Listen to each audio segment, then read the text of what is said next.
시청자 여러분 안녕하십니까? 8월 10일 목요일 JCM 모닝 뉴스입니다. 넉 달 전에 울주군 삼동면 주민들이 울산의 공업용수 공급원인 대암댐이 건설된 이후에 생활에 제약만 있을 뿐 제대로 된 지원 혜택을 받지 못하고 있다며 대책을 요구했다는 소식 전해드린 적 있는데요. 어제 그 후속 조치로 대암댐에 수변 공원을 조성해 해법을 모색해보자는 주장이 제시돼서 실현 여부에 관심이 모아지고 있습니다. 전우수 기자입니다. 울주군 대암댐 인근의 삼동면. 전체 인구수가 고작 1,700여 명으로 울주군 12개 읍면 가운데 가장 적습니다. 때문에 지역민들의 요구 등은 매번 후순위로 밀리면서 타 지역에 비해 발전 속도가 더딥니다. 삼동면민들은 궁여지책으로 기피시설인 공립장사시설 하늘공원을 유치해 그 인센티브를 받는 등의 방법으로 마을 도로를 넓히고 공공지원시설을 확충해왔습니다. 하지만 1969년 완공 이후 50여 년간 마을 발전의 저해 요인이 되어온 대암댐은 여전히 풀리지 않는 난제입니다. 댐 조성으로 마을 발전은 더디고 차바와 콩레이 등 태풍이 엄습할 때마다 댐 상류 지역은 어김없이 물에 잠겼습니다. 급기야 올 들어 주민들이 댐 건설로 인한 피해 보상을 요구하고 나섰습니다. 하지만 한국수자원공사는 현행법상 마땅한 보상책이 없다는 입장입니다. 이런 가운데 울산시의 홍성우 의원이 삼동면 지역 발전을 위한 주민의견 청취 간담회를 열고 해법을 모색하는 자리를 가졌습니다. 오늘 삼동면 지역 주민과의 대화를 통해서 낙후된 삼동면을 어떻게 하면 정상적으로 회복하고 또 발전시킬 것인가 하는 피해를 감수해왔던 삼동면민들은 자신들의 주장에 귀 기울여 줄 것을 호소했습니다. 수자원공사에서 이제 법적으로는 지원할 수 없지만 그래도 해줄 수 있는 삼동면 그 댐 주위에 해줄 수 있는 것부터 하나하나 지원을 받고 싶었어요. 홍성우 의원은 대암댐의 수변공원화 사업을 해법으로 제시했습니다. 대암댐을 친환경 친수공간으로 조성해 관광객 유치 등을 통해 지역 발전과 상권 활성화도 도모해보자는 취지입니다. 대암댐 주변에 둘레길을 조성하고 보행교 건설과 롯데 신격구회장 기념관 등을 갖춘 공원을 조성하자는 안도 나왔습니다. 낙동강물을 공급하는 도수터널 주변에 인공폭포를 조성하고 공원 전망대와 옥수수와 밀밭단지 조성 등의 방안도 제시했습니다. 대암댐의 총 저수 용량이 많지 않아 현행법상 지원이 어렵다는 주장에 대해서는 도수시설로 유입되는 물 공급량이 연간 1억 8천여만 톤에 달해 문제가 없다는 주장으로 맞섰습니다. 홍성우 의원과 삼동면민들은 간담회에서 나온 대암댐 수변공원 조성사업 등 주민들의 의견을 모아 울산시와 울주군 지역국회의원 등에 전달해 현실적인 반영을 요청할 방침입니다. JCN 뉴스 전우수입니다. 태풍 카눈의 북상에 따라 울산시도 울산경찰청과 함께 총력 대응체제에 돌입했습니다. 울산시와 울산경찰청은 지난 8일부터 비상근무에 들어가 둔치주차장 18곳에 대해 사전 통제하고 선박 피항 등 안전조치를 했습니다. 김두겸 울산시장은 어제 오전 3호 지하차도를 방문해 충북 청주시 궁평 2지하차도 참사와 같은 피해를 방지하기 위해 사전 점검을 실시했습니다. 특히 울산시는 울산 지역 22곳의 지하차도 가운데 8곳이 침수 위험 지역으로 파악됨에 따라 울산경찰청과 함께 비상시 통행을 중단하기로 했습니다. 오늘 제6호 태풍 카눈의 직접 영향권에 들어가 울산 지역 산업계도 바짝 긴장하며 안전조치에 나섰습니다.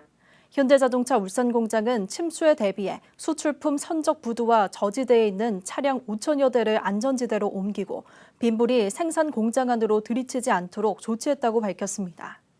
HD현대중공업도 태풍 위험 등급 가운데 최고 단계인 심각을 발령하고 태풍 상황실을 가동하는 한편 오늘 새벽 3시부터 상황 해제 시까지는 비상대기 인력 외 사업장 내 출입을 금지하기로 했습니다. SK이노베이션 울산 콤플렉스도 만일의 사태에 대비해 공정 가동에 필요한 온도를 유지하는 데 쓰이는 스팀을 평소보다 많이 확보한 것으로 전해졌습니다. 울산시교육청은 제6호 태풍 카눈의 직접 영향권에 들어가는 오늘 유치원과 초, 중, 고 등 전체 학교 학생들의 등교를 중지하고 원격 수업으로 전환했습니다. 울산시 교육청은 학생들의 안전을 최우선으로 고려한 선제적 조치로 원격 수업을 결정하고 각종 행사나 연수도 취소하거나 연기하도록 했습니다. 시교육청은 또 학교 방과 후 수업과 돌봄 교실은 운영하지 않으며 학부모나 보호자 동반 등하교를 원칙으로 한 돌봄 교실은 운영한다고 밝혔습니다. 한편 휴가 중 업무에 복귀한 천 교육감은 어제 그린 스마트 스쿨 개축 공사가 진행 중인 동구 주전초를 방문해 태풍 대비 상황을 긴급 점검했습니다. 울산의 취업자 수가 늘면서 고용률이 석 달째 60%대를 기록했습니다. 동남지방통계청에 따르면 지난달 울산의 취업자 수는 57만 5천 명으로 지난해 같은 달에 비해 3천 명이 늘어났으며 고용률도 지난해 동월 대비 0.2%포인트 상승한 60.1%로 석 달 연속 60%대를 보였습니다. 하지만 취업자 가운데는 비임금 근로자와 일용 근로자가 1만 명이나 증가해 고용의 질은 악화된 것으로 나타났습니다. 울산의 아파트 낙찰가율이 한 달 만에 다시 하락했습니다. 경공매데이터 전문기업 지지옥션에 따르면 지난달 울산의 아파트 경매 낙찰가율은 73.8%로 전달 대비 5.3%포인트 하락했습니다. 이 기간 울산의 전체 경매의 낙찰가율은 79.5%로 전국 평균 71.3%를 웃돌았습니다. 울산에선 중구 성남동 근린상가의 낙찰가율이 138.6%로 최고를 기록했고 응찰자가 가장 몰린 곳은 울주군 범서읍의 한 아파트로 33명이 응찰했습니다. 울산 지역 아파트 입주 전망이 소폭 개선되긴 했지만 여전히 기준치 100에는 미치지 못하고 있습니다. 주택산업연구원에 따르면 8월 울산의 아파트 입주 전망 지수는 85.7로 지난달 대비 8.8포인트 상승했습니다. 울산의 아파트 입주 전망 지수는 지난 4월 107.1을 기록한 이후 넉 달 연속 기준치를 밑돌고 있으며 다만 하반기 입주 물량이 많이 쏟아지면서 지수가 소폭 상승한 것으로 풀이됩니다. 남구의 한 오피스텔에서 임대 관리 업무를 대행하던 업체가 월세와 보증금을 챙겨 잠적해 논란이 되고 있습니다.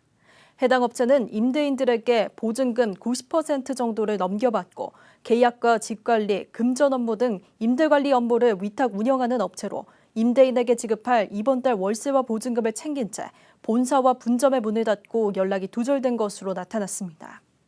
이로 인한 피해자는 현재까지 전국에 수백 명인 것으로 나타났으며 울산에서는 현재까지 해당 오피스텔의 임대인과 임차인 등 피해자 10여 명이 확인되고 있습니다.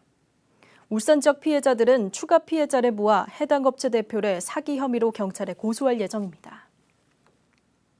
한바 식당 운영권이나 공사 하도급을 주겠다고 속여 수억 원을 가로챈 50대에게 실형이 선고됐습니다. 울산지법 황지연 판사는 사기 등의 혐의로 기소된 50대 A씨에게 징역 2년을 선고하고 1,500만 원 상당의 배상을 명령했습니다. A씨는 지난 2021년 7월 지인에게 모 건설회사 회장 일가 등을 잘 알고 있다며 한바식당 운영권을 주겠다고 속여 7,700만 원을 뜯어내고 또 다른 피해자에게도 공사 현장 철거 공사 하도급을 주겠다고 속여 3천만 원을 받아 챙기는 등 모두 7명으로부터 2억여 원을 뜯어낸 혐의를 받고 있습니다. 최근 기후위기로 인한 기록적인 폭우와 폭염이 잇따르면서 전국적으로 많은 피해가 발생했는데요. 피해가 아직 복구되지도 않은 상황에 태풍까지 북상하는 등 기후위기로 재해가 갈수록 잦아지고 있습니다. 울산 기후위기 대응 교육센터는 이러한 심각성에 대해 배우고 대비하고자 방학 기간 동안 초중고 학생들을 대상으로 기후 리더십 캠프가 열렸습니다. 박용훈 기자가 다녀왔습니다. 울주군 서생면에 위치한 울산 기후위기 대응 교육센터. 센터 내 전시체험관에서 학생들이 선생님의 강의에 집중하고 있습니다. 사람의 체온과 지구의 온도를 비교해보며 지구온난화의 심각성에 대해 배우고 지구온난화가 왜 발생하는지에 대해서도 배웁니다. 네, 여기 처음 방문했는데 프로그램이 되게 좋고 시설도 되게 좋았어요. 그리고 요즘 지구온난화가 많이 심해지고 있는데 이런 프로그램을 듣고 지구를 많이 지킬 수 있다는 생각도 들었고 너무 좋았어요. 푸르미 이동환경 교실이라는 이름의 버스에서는 이상기후와 신재생에너지에 대한 다양한 체험시설을 통해 학생들이 몸소 체험하며 기후위기에 대해 배웁니다. 기후위기가 어떻게 생기는지 알아보고 싶었고 그리고 푸르민 버스를 탈 때 체험 중에 전기를 만드는 체험이 재밌었어요. 지난 4월 말 준공된 기후위기 대응 교육센터에서는 올 여름방학부터 기후위기 상황에서 청소년들의 적응력을 높이기 위해 기후 리더십 캠프를 마련했습니다. 초등학교 4학년부터 초중고 각각 20명씩 선발해 하루 동안 기후와 환경 문제에 대해 배우고 탄소 중립 실천 방안을 모색해보는 캠프를 진행합니다. 캠프 이름처럼 캠프에 참여한 학생들은 기후 리더가 돼 기후 행동 실천을 위해 활동하게 됩니다. 기후 리더십 캠프는 지구온난화의 원인과 이에 대응할 수 있는 실천 방법을 몸소 체험을 통해 배움으로써 가정과 학교로 돌아가 함께 공유하고 지속적으로 실천할 수 있도록 하기 위해서 운영하게 되었습니다. 오는 겨울방학에도 기후 리더십 캠프 3기와 4기가 이어지며 교육청은 가족 참여 프로그램을 늘려 기후 리더십 캠프를 확대 운영할 방침입니다. JCN 뉴스 박영은입니다. 민주당 울산시당은 어제 시의회 프레스센터에서 기자회견을 열고 김두겸 울산시장에게 국비 4조 원 시대를 열기 위한 여야 예산정책협의회를 개최할 것을 요청했습니다. 민주당은 김두겸 시장은 울산 발전을 막는 주변의 위정자들을 과감히 물리치고 울산 정치권의 한 축인 민주당과 울산의 미래를 위해 머리를 맞대야 한다고 주장했습니다. 그러면서 민주당 시당은 울산시의 미래 역점 사업들이 차질 없이 추진될 수 있도록 적극 협력할 것이며 내년도 국비 확보에도 전폭적인 협조와 지원을 아끼지 않겠다면서 울산의 미래 발전이라는 공동 목표하에 여야가 소통하고 힘을 합칠 수 있기를 바란다고 강조했습니다. 울산시의회 꿈의 도시 울산 청년과 함께 특별위원회의 청년정책 업무 보고회가 어제 시의회 4층 운영위원회 회의실에서 열렸습니다. 어제 회의에서는 청년이 찾아오는 지속가능한 일자리 기반 조성과 청년이 즐거운 경쟁력 있는 문화 콘텐츠 산업 육성 등을 주제로 울산시가 추진하고 있는 5대 전략 분야인 일자리와 주거, 참여 권리 등에 관한 사항을 다뤘습니다. 청년과 함께 특별위원회는 울산시 청년활동 인프라 구축과 청년 문제 해결 방안 모색 등을 위해 구성됐으며 올해 5월부터 1년간 각종 정책 대안에 대한 청년들의 목소리를 반영하는 활동을 벌이게 됩니다. 소상공인 지원을 위한 제4회 찾아가는 현장 컨설팅이 오늘 동구청에서 지역 소상공인 100여 명을 대상으로 마련됐습니다. 찾아가는 현장 컨설팅은 영업에 바쁜 소상공인들이 직접 해당 기관에 찾아가는 번거로움을 덜어주고 세무와 재무 분야에 대한 실질적인 도움이 될 수 있도록 울산시가 올해부터 실시하고 있는 프로그램입니다. 울산시는 앞서 중구와 남구, 울주군 지역 200여 명의 소상공인들을 대상으로 컨설팅을 진행했으며 연말까지 구군별 각 2회씩 총 10회에 걸쳐 실시할 예정입니다. 유니스트 화학과 유자영 교수팀이 암세포 리소좀을 선택적으로 사멸시키고 약물 내성 극복이 가능한 항암 치료 기술 개발에 성공했다고 밝혔습니다.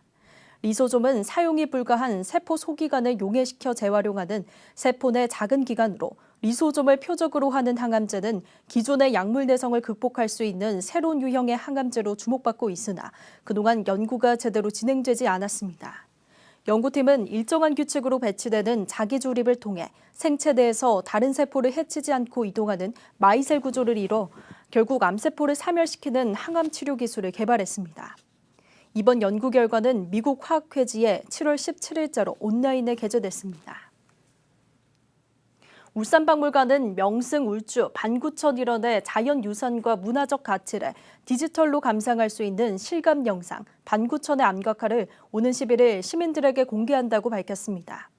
반구천의 암각화는 현재 국보로 지정돼 있는 천전리 암각화와 반구대 암각화의 다양한 모습과 문양들을 활용해 영상실 내면을 가득 채운 몰입형 영상으로 총 18분 길이로 구성됐습니다.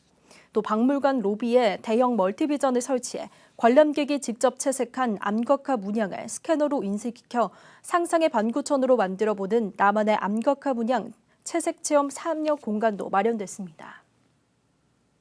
울산시 교육청은 어제 교육청 누리집에서 2024학년도 공립 유초 중등교사 임용시험 선발 예정 과목과 예정 인원 시험 일정을 사전 예고했습니다.